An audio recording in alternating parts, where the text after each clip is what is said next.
Bienvenidos a un nuevo episodio más de Presente Bolivia. En esta ocasión estamos junto con Paola, parte de Presente Bolivia, y tenemos un invitado especial, un joven que viene a traernos sus pensamientos, un poco hablar del tema de la coyuntura social y política que estamos atravesando a día de hoy.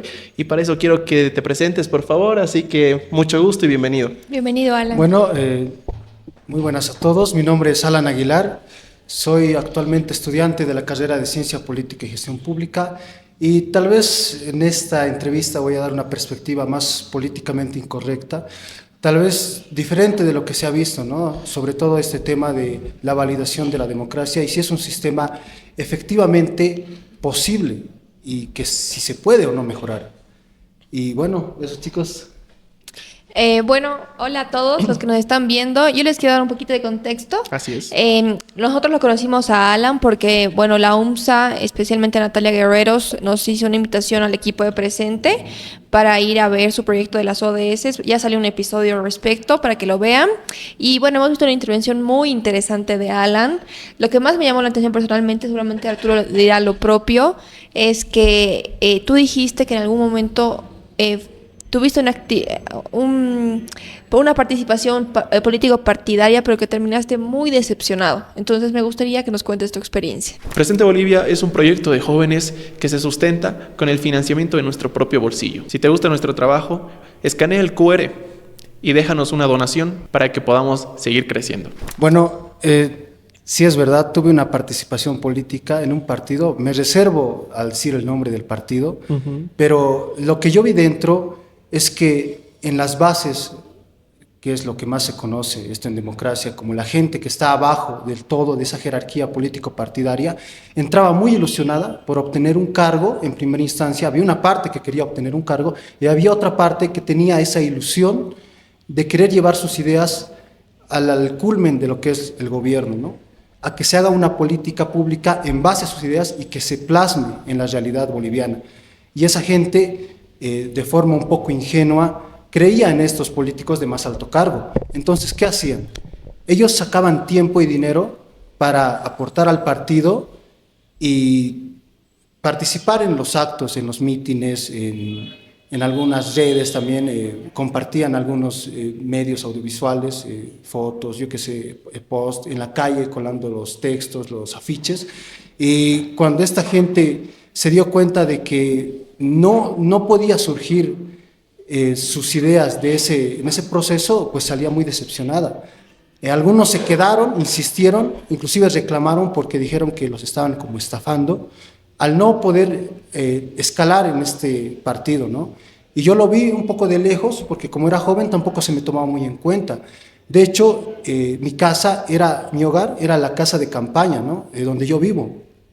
Así que vi muy de cerca cómo se repartía, ¿no? O sea, cómo a la gente se le llama, ¿no? Ven, tú tienes que hacer esto, tú tienes esta tarea, te vamos a dar un puesto, te aseguramos en esto, pero ¿qué pasa si no gana el partido, no? O sea, un puesto dentro de los ministerios. Exacto, en un ministerio, en algo, ¿no? Pero siempre son promesas, ¿no? Esas son promesas y los que más caen son los jóvenes. Los que más caen, paradójicamente, son los jóvenes. Y concatenado con lo que decían, ¿no? En esa presentación que hubo en la aula magna de ciencia política, los jóvenes muy entusiasmados escribieron en esas carpetas sus sueños, algunos pedidos, ¿no? Que querían hacer, pero yo lo veo muy difícil que se cumplan.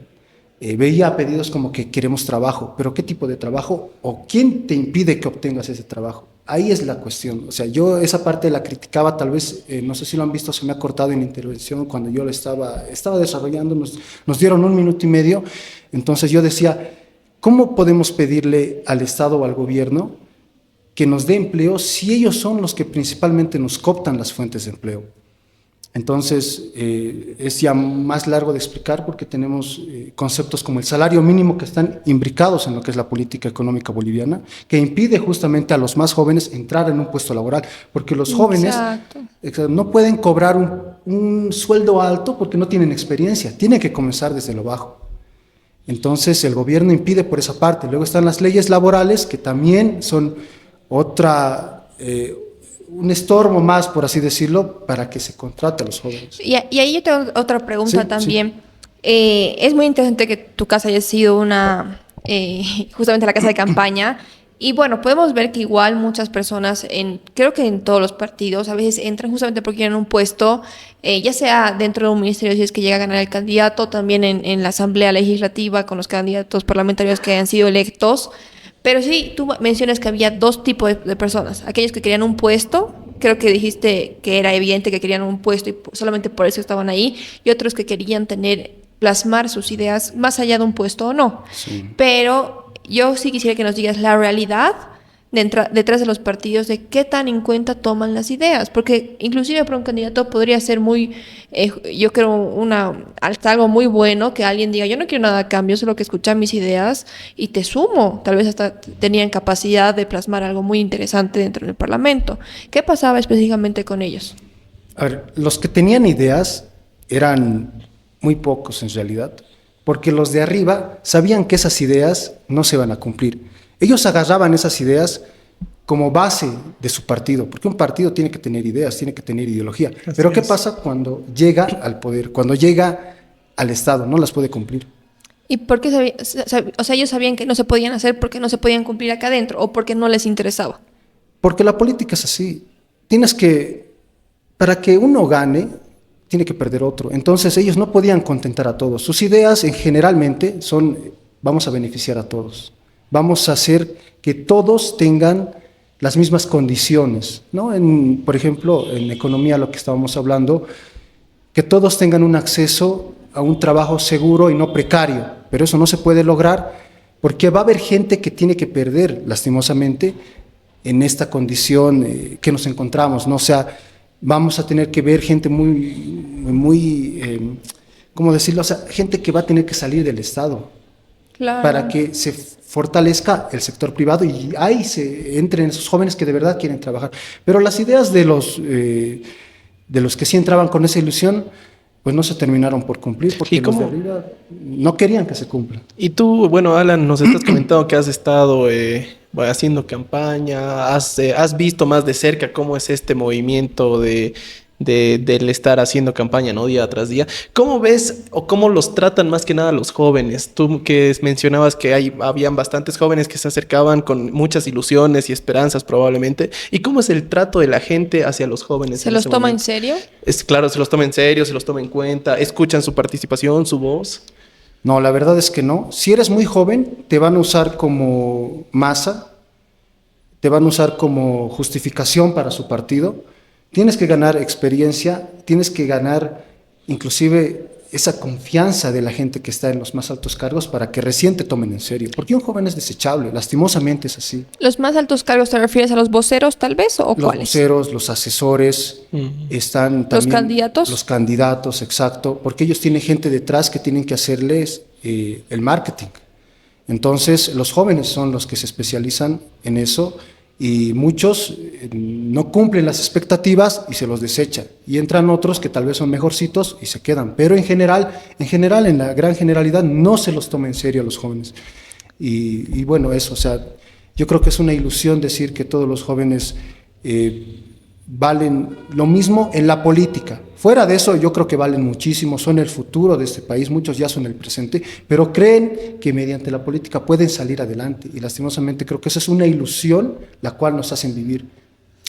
O sea, en pocos estamos muy acostumbrados a vivir del Estado, como bolivianos. Somos socialistas, yo digo que en el ADN, en los bolivianos es muy socialista porque muchos se conforman con un puesto en el Estado, es algo muy seguro, ya tienes tu mes, fin de mes ya te pagan tu sueldo, tienes tu aguinaldo, la gente no se arriesga y los pocos que se arriesgan son tildados de, no sé, con los contrabandistas, por ejemplo. Estás afectando a la producción nacional, pero si ellos son precisamente los que traen un producto más barato, arriesgando sus propias vidas inclusive a Bolivia. O sea, puede ser que vaya en desmedro de la producción nacional, pero la producción nacional tampoco no quiere competir y está bajo las faldas del Estado, que también la hace conformista a esos empresarios. Entonces, hay mucha gente que se conforma, lastimosamente los jóvenes están perdiendo ese espíritu rebelde y no, nada, o sea, no sé qué futuro le espera a Bolivia.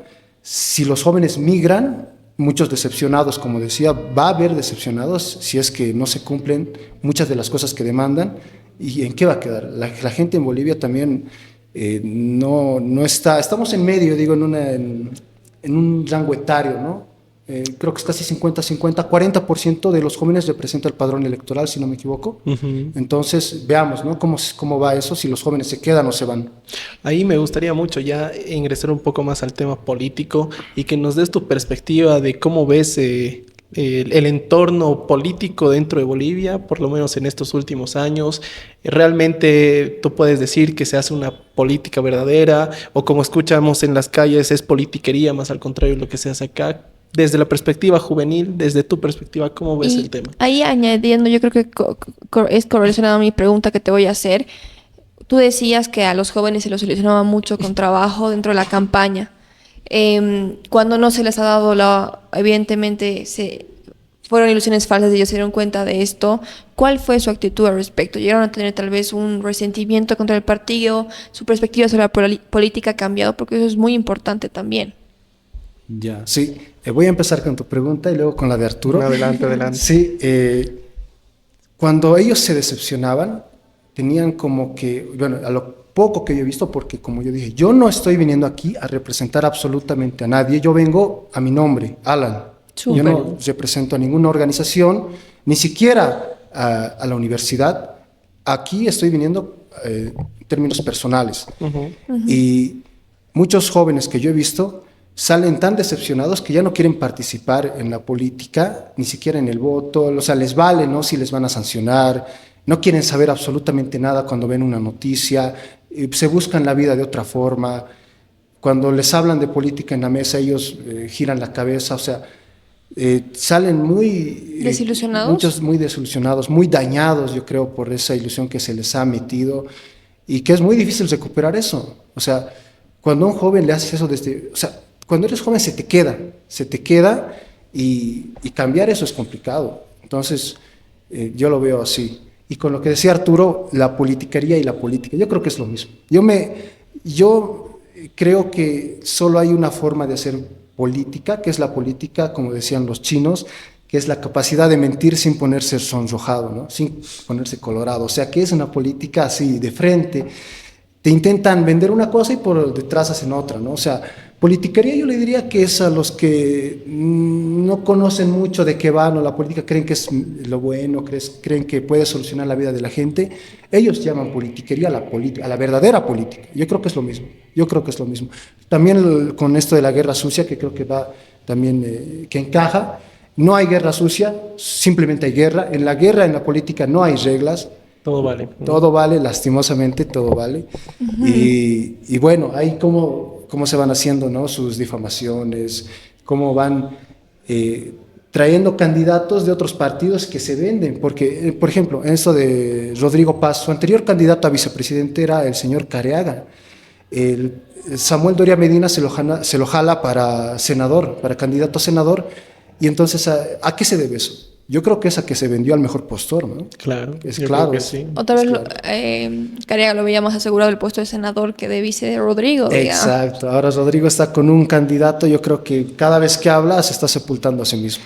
Y ahí es muy interesante lo que tú dices, porque, a ver, creo que estamos tan acostumbrados a las malas prácticas que si te das cuenta, inclusive yo encontraría un poco de error en los mismos jóvenes, que de entrar y de buenas a primeras, Jaime Duno decía, es un error aceptar un cargo en el cual tú eres consciente que no estás preparado para.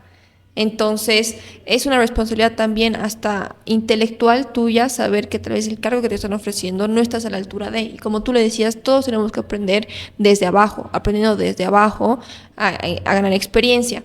Y en teoría, los partidos políticos son también escuelas de formación política ideológica, tal vez. Eso es lo que ocurre en un país cuando tiene un país democrático, hablando seriamente. Y lo que hemos visto, y tú debes saber más que nosotros, porque creo que nosotros nunca hemos hecho campaña, es que en los partidos no se enseña ideología, no se enseña teoría política.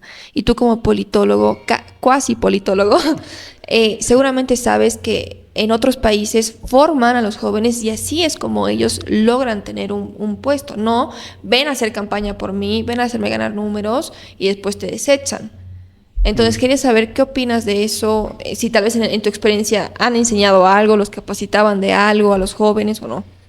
Exacto, o sea, no les interesa capacitar a los jóvenes porque saben que si ellos saben más que los que están a la cabeza, los pueden tumbar, los pueden reemplazar. Significan un peligro latente para los que están en esa élite, porque ellos también saben que tienen sus días contados, ¿no? No van a vivir eternamente de la política, y si forman a los jóvenes, ellos pueden llegar a superarlos.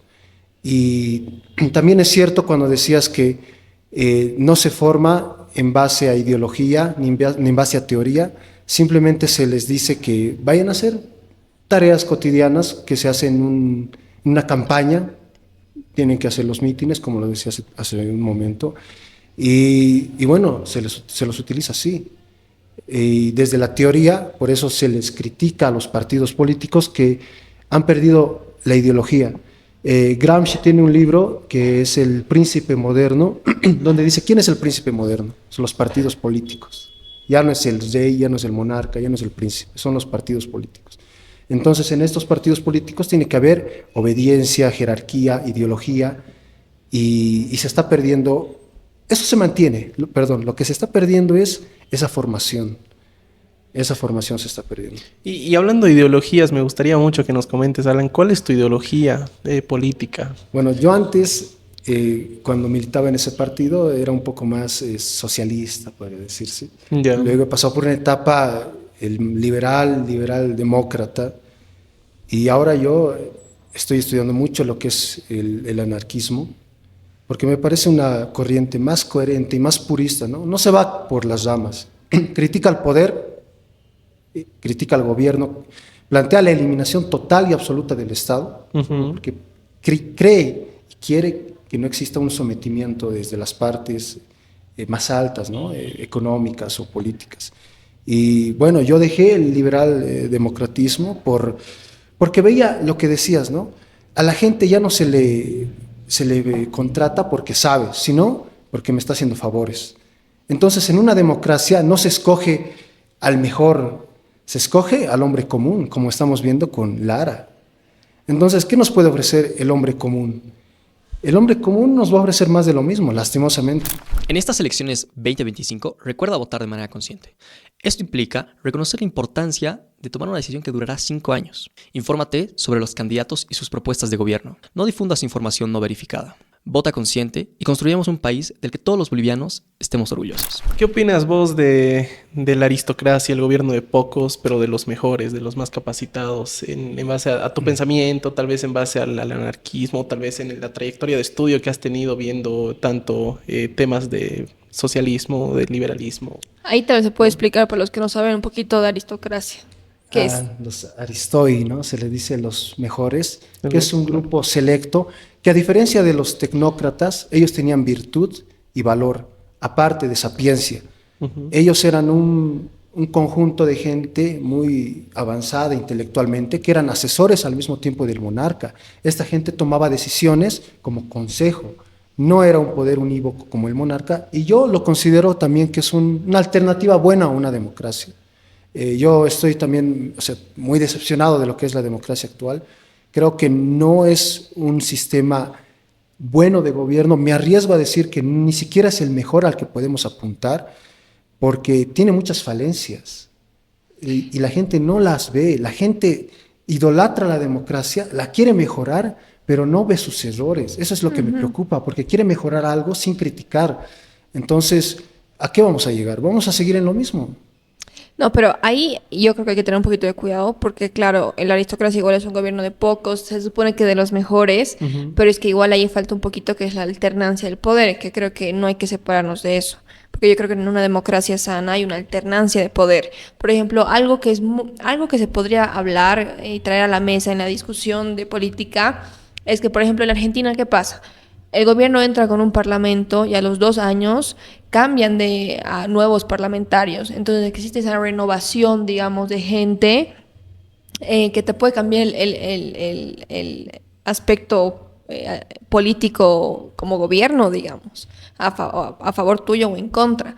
pero creo que eso de la alternancia del poder es sumamente importante, que tal vez la aristocracia no lo tiene tampoco, porque se supone que justamente como es los mejores, el mejor siempre va a tratar de ser mejor. Por ende, nadie que esté por debajo de él va a lograr alcanzarlo, entonces él tiene que seguir ahí. Claro, pero ¿no crees que eso genera una competitividad positiva probablemente para que cada persona, individuo que quiera postularse a ciertos cargos esté capacitado? No, pues porque nunca vas a alcanzar el que está arriba. Porque te doy un ejemplo. Digamos que tenemos un docente que lo admiramos, tiene 40 años, nosotros tenemos 20. Tanto él como nosotros nos vamos a estar capacitando. Pero Sí. nos podemos capacitar 24 horas al día, todos los días, pero él sigue teniendo la ventaja porque tiene 20 años más que nosotros. Entonces llega un punto donde hay que tener esa alternancia, ¿me entiendes? No necesariamente, porque se supone que eso hacían los aristocráticos, siempre estaban en preparación y por eso ellos podían vivir de aprender. En un mundo ya actual, contemporáneo, creo que no puedes vivir de seguir aprendiendo más quedándote en un puesto político público, digamos. No pasa. Siempre puedes estar aprendiendo más, pero no hay puestos para siempre, digamos. Y creo que está bien también.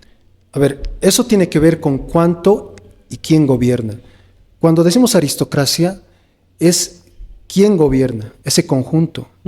Pero ahora vámonos a cuánto gobierna. A mí no me interesaría si se quedaran 1000 años los aristócratas, si es que no se inmiscuyen tanto en la vida de la gente. O sea, ¿en qué puntos tienen influencia esa aristocracia? ¿Cuántos puntos de la vida cotidiana de la gente común tiene? Por ejemplo, te vamos a regular el precio de tu salario, te vamos a regular cómo puedes pintar tu casa, que eso lo hace la municipalidad. Te vamos a regular qué puedes vender al exterior y cuánto, los cupos. Te vamos a regular cuándo y cómo puedes abrir una empresa. O sea, hay tantos tópicos que se puede charlar sobre eso, que ahí sí yo pondría la discusión. Una alternancia para que haya gente que baje todos esos tópicos que regulan la vida de la gente. Entonces, creo que si gobierna una democracia, una aristocracia, una monarquía, para mí, más importante que eso, un paso más adelante está cuánto gobierna. Y luego ya veremos la alternancia, ¿no? Porque podemos querer nosotros gobernar, pero ¿para qué queremos gobernar? ¿Para regular la vida de la gente con la excusa de arreglar su vida? Ahí está. Eso vendría a ser mi respuesta, ¿no? Porque, por ejemplo, ahí les doy otro dato para reforzar mi punto. Justamente, y esto lo hicieron varios candidatos a la presidencia y vicepresidencia, por ejemplo, Jaime Dunn, creo, si no estoy mal, él no está a favor de la reelección presidencial. En su momento Lupo tampoco lo estaba, y él decía es que justamente las escuelas políticas de formación es para eso, para que una vez que sea tu turno de ser presidente, digamos, en un partido, porque tú has formado, tú tengas tu turno, pero después tengan que entrar el siguiente que ha sido el que mejor se ha capacitado y el mejor que ha sobresalido. Pero tener esa alternancia, porque dentro de todo, a mí me resuena un poco que siempre estén los mismos, porque igual es que no hay innovación de ideas. Y eso está comprobado, que normalmente uno llega a una edad donde a veces se cierra mucho en sus ideas. Y a veces justamente la política en general, en todos los países, necesita una renovación de muchas cosas, porque, igual parte del progreso es tener nuevos problemas, etcétera. Por eso es de que, por ejemplo, ahora tenemos que legislar los abogados, yo que somos abogados, tenemos que legislar sobre el tema de las redes sociales, por ejemplo. Los abogados tienen ese nuevo reto. Tal vez un conservador, y eso es algo que les doy un dato, por ejemplo, Karl Popper es alguien que es un referente liberal, pero decían ahí tenía algo que no era liberal y que más bien era muy a favor del comunismo, lo dice Mario Vargas Llosa en su libro La llama de la tribu, que Karl Popper decía, no, la televisión hace muy mal a los niños, entonces hay que regularla. Entonces no hay que dejarles, y por ejemplo a los medios de comunicación hay que darles un reglamento donde hay que ver qué tan capacitados están para tener un canal de televisión y recién dejarles tener este canal. Algo que es control también, no tanta libertad como él, digamos, defendía. Y eso es un poquito lo que hace el no tener esa renovación de ideas, que creo que es normal en las épocas de la juventud, digamos, como nosotros. Entonces ahí yo estaría en contra. A ver, sí, eso... yo creo que cuando decías que Lupo y tú planteaban que no se vuelva a una reelección, se estaban tirando un disparo en el pie, porque ellos no tendrían esa capacidad de renovar después de los 5 años, para continuar las políticas de Estado. Entonces, cuando se van ellos, puede ser que entre otro partido, puede ser que entre su mismo partido con otras cabezas. Pero ¿qué es lo que pasa? No son los mismos, no tienen la misma idea, la misma convicción y no van a continuar ese proceso que ellos han iniciado. Pero se supone que los partidos políticos es que se basan en una ideología. Obviamente, no, Sí. yo no estoy a favor de que en un partido político todos tengan la misma, así a rajatabla, pero que sí puedas esperar algo de ciertos partidos. Por ejemplo, su ideología es clarísima. Todas las cosas tan malas que han hecho era de esperarse. O sea, al menos a mí nunca me sorprendían las cosas tan malas que hacían. Pero de otros partidos nunca sabías cuál va a ser la posición de la bancada de tal partido, cuál va a ser la posición de tal bancada, porque al final no tenían una postura, porque al final en un país democrático se supone que, digamos, tú tienes tu partido, estoy generalizando, ¿no? Porque puede haber muchas posibilidades, de izquierda, de centro de derecha, liberales demócratas, los liberales o los de derecha. Entonces tú, cuando quieres inscribirte a un partido y donde vas a tenerlo como escuela de formación, dices, ¿cuál es mi ideología? ¿Cuál es el partido donde yo me voy a poder formar con lo que yo siento que, o sea, mis ideas, tengo las ideas con las que estoy de acuerdo? Elijo ese partido. Pero cuando tienes lo que tú decías justamente, todos sabemos que los partidos actuales no tienen ninguna ideología. Sí, eso. Son un alquiler de partidos. Sí. Entonces, ese es el problema, uno de los problemas para mi perspectiva. Y bueno, ahí ya muy interesante el análisis, ¿no? Pero ya cambiando de tema, yo quiero saber, Alan, ¿cómo ves el panorama político, la coyuntura social que estamos atravesando día tras día en Bolivia? Se aproxima ya el tema de la segunda vuelta. Me gustaría saber tu opinión como politólogo también, cuasi politólogo de cómo vas. Bueno, creo que estamos viviendo momentos álgidos, sobre todo con ayer ha salido también, ¿no? ¿Verdad? Esta encuesta de Unitel, Sí. donde le dan 47. ¿Les crees? La verdad es que no, pero no es que se necesite una encuesta para darse cuenta que el partido o el binomio de Rodrigo Paz y Lara está cayendo por su propio peso, ¿no? Ellos están haciendo todos los méritos para no Caer. subir. Ahí yo veo 2 candidatos a presidentes. Lara quiere ser candidato a presidente. De hecho, en declaraciones decía que él iba a tener más poder Sí, ¿verdad? que Paz. Entonces, él es muy ególatra, lo veo a veces en esa perspectiva, que soy del pueblo, que me asesora el pueblo. También podemos charlar más adelante de qué significa Populista. pueblo. Exacto, es un populista, un demagogo de primera. Ajá. Pero mucha gente se identifica con él. Y eso creo que es uno de los principales problemas de la democracia, ¿no? Y ahí, Alan, yo te tengo que hacer la pregunta, ¿qué les dirías tú justamente? Darles un mensaje, así como si todos los fans de Lara te estarían viendo, y tal vez también de Rodrigo, de por qué caen en discursos que dentro de todo son tan simplistas y son tantas promesas que pueden llegar a ser tan vacías, porque decir yo soy el representante del pueblo, cualquiera de nosotros lo puede decir. Exacto. Cualquiera puede decir, no, a los pueblos les hacen esto, pero ¿y qué más? Es decir, se tiene que esperar algo más del candidato, porque después puede ser puro bla, bla, bla. ¿Qué les dirías tú a ellos para que igual cuestionen más a los candidatos? Bueno, que se informen de verdad, que no simplemente escuchen su TikTok. Por ejemplo, yo ni siquiera tengo TikTok, tal vez soy un joven raro, nunca he tenido TikTok, así que yo lo veo resubido en Facebook, porque el TikTok, no sé, te recomienda muchas cosas, te distrae, ¿no? Y yo nunca lo he tenido por suerte. Y también que vayan a ver su programa, ¿no? Léanse su programa, vean si es coherente con la realidad política boliviana, si se puede cumplir, porque en caso gane, los populismos tienen que gobernar. Y yo creo que no hay la capacidad económica, financiera para hacer todo lo que él dice.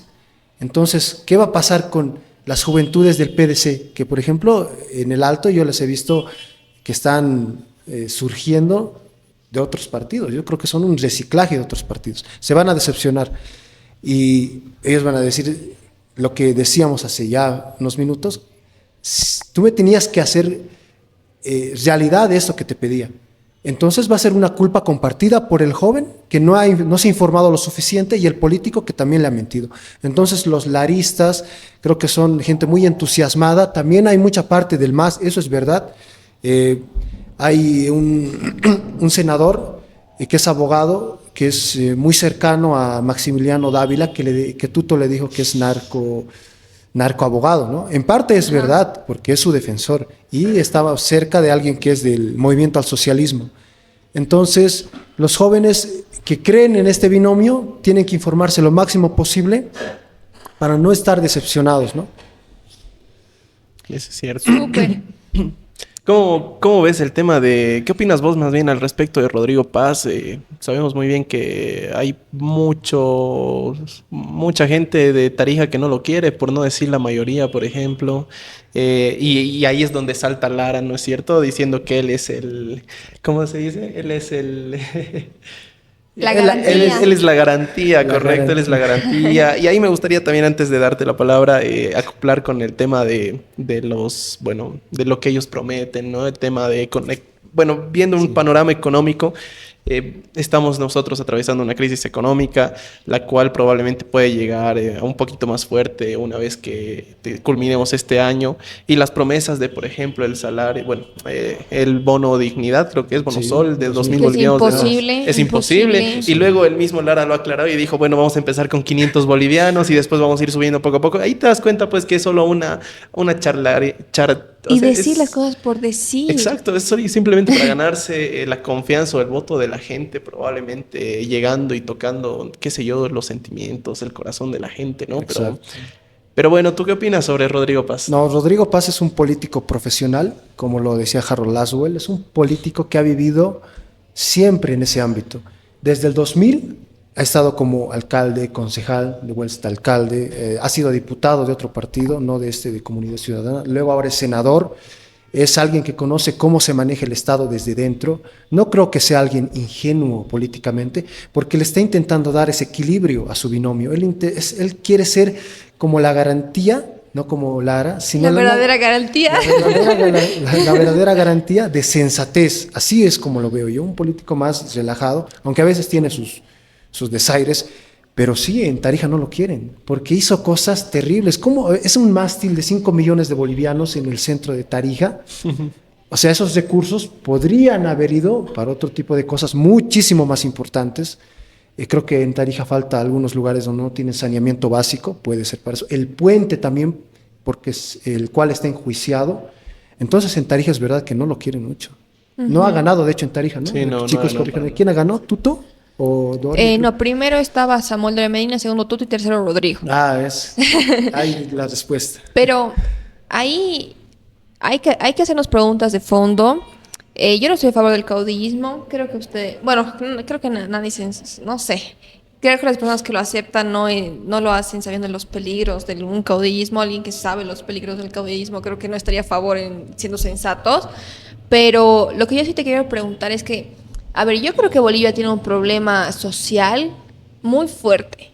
Yo creo que los países, la historia de cada país es muy diferente. Veo que hay muchos que intentan ser como Javier Milei, que ha resultado muy bien en Argentina. Sí. Pero Bolivia no es Argentina y Bolivia tiene problemas históricos sociales. Y por ejemplo, yo siento que Bolivia siempre ha estado un poco en rivalidad entre los mismos bolivianos y que muchas veces ese problema lo generan los mismos políticos o es algo de lo que los políticos se aprovechan. Y a veces lo generan adrede para tener bandos porque es muy interesante si analizamos cómo han votado en las nacionales, cómo es que PDC en el occidente ha arrasado y en el oriente no. Entonces, curioso ahí, ha arrasado justamente en los lugares donde siempre ganaba el MAS. Pero es que hay que preguntarnos ¿por qué pasa? O sea, ¿cuál es la lógica del voto en el occidente? ¿Cuál es la lógica del voto en oriente? Y si tú ves un problema social de fondo, porque hay libros, por ejemplo, yo cito El eje del MAS de Rafael Loaiza Bueno, que trata de demostrar un poco la lógica del voto del occidente, del MAS, y esa correlación que tiene es algo que se menciona en el libro, sobre occidente que vota por el MAS, que vota por el socialismo, igual a alguien que tiene un cierto nivel de pobreza. Es como que ellos tienen una tendencia al voto, tenían una tendencia al voto al MAS por algo. Entonces, ¿cómo se puede romper eso? ¿Cuál es el problema de fondo? Porque yo creo que el problema de fondo, saben que no es la economía, nos afecta a todos, pero eso ya hay soluciones para la economía. No es algo que hay que descubrir la pólvora, digamos, pero después, ¿qué más atrae al voto? justamente yo creo que es que se ganan a la gente de otra manera. Entonces yo quería saber si tú crees que hay un problema social o... De división, dices, ¿no? De Sí. división, polarismo, o sea, polarización. Ajá, porque se escucha mucho, ay, Tuto es agente de la CIA. O lo ven así como que alguien de derecha ya es uno que va a venir y va a los pobres los va a hundir y no sé qué. Yo creo que eso es el discurso que ha implementado el MAS durante estos últimos 20 Pero años, la ¿no? gente... Un discurso de odio, de racismo, de discriminación, que justamente no quieren que gobierne el cara, ¿no? El blanquito, porque les va a quitar tierras, les va a O el quitar de oportunidades, claro, o el de derecha, o alguien que no esté con los mismos rasgos físicos que aquellas otras personas, digamos, ¿no? Exacto. Y miren, justo con lo que decían, la Marcha por la Vida, si mal no recuerdo era el 87, que era de la reivindicación de las tierras bajas del Oriente, que en ese momento no existía una división ni una polarización regional, de hecho todos iban juntos, los campesinos del Occidente, el Oriente, los mineros, los sindicalistas, en contra de lo que en ese momento era el proceso de Víctor Paz Estenssoro, ¿no? De la relocalización, de todo esto. Y esa es la base en la cual surge el movimiento al socialismo. El movimiento al socialismo, en el 94, nace en Santa Cruz, pero esa retórica se va deformando, porque luego comienzan a criticar a los oligarcas cruceños, que creo que muchos estuvieron en un inicio en el partido del MAS. Entonces esa polarización se va creando. Y aquí unas cositas más de la política, de la realpolitik. Si no hay un enemigo, ¿qué se debe hacer? Se lo debe crearlo. inventar. Exacto. No tenían enemigos y Santa Cruz era donde nació el MAS. Entonces vamos a crear un enemigo. Vamos a decir que nosotros reivindicamos más el indigenismo de Occidente y que los de Santa Cruz han crecido gracias al Plan Bohan, que en parte es verdad, pero no creo que sea todo por el Plan Bohan. Y bueno, van creando ese contrario, con quién debatir, ¿no? Con quién enfrentarse, a quién atacar. Y creo que ellos mismos han causado, ¿no? Esa división del cara con el indio, del extranjero con el nacional, y que ahora se está viendo, ¿no? Que ha vuelto, como decías, ¿no? En Occidente la gente ha votado por Paz y Lara en forma masiva. En el Oriente ha ganado Tuto, Santa Cruz, Beni, Doria Medina, y sigue esa polarización. Pero en sus inicios, los que han comenzado esto, el MAS, han ido unidos. Luego ellos mismos fueron arruinando ese proceso.